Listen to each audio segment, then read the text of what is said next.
My field of study is the history of ideas. And that's one of the reasons I spend so much time in a chair, doing nothing physically demanding, but thinking and writing and reading in order to trace the history of some thought from way back to now.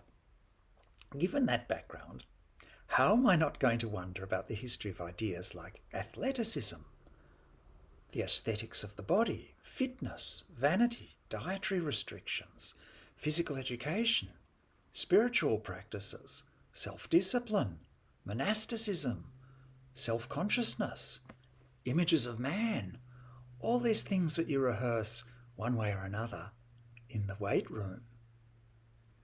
And then, although I'm a Hellenist,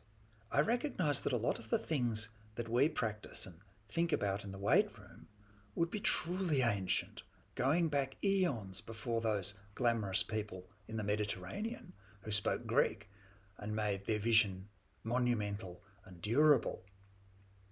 In particular, I live in Australia, which has the world's oldest living culture, and one of the most conspicuous parts of it is a live body that's not only conditioned for survival and a busy economy, but artistically demonstrative in ritual, in aesthetic manifestations like dance, engaging religiously with the spirit world, but undoubtedly also recreational games that we have modern counterparts of, and in which First Nations people excel. So there are all these images of man circulating in contemporary culture that have formidably ancient roots, and when we do anything vaguely self-conscious like dance or lift weights, we inevitably rehearse one aspect or another and often further imagine ourselves rehabilitating or reviving some ancient archetype. The project of building muscle has a lot of uncanny dimensions. I mean,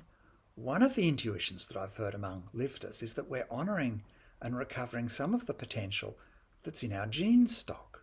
which refers to a prehistoric reality from evolutionary times.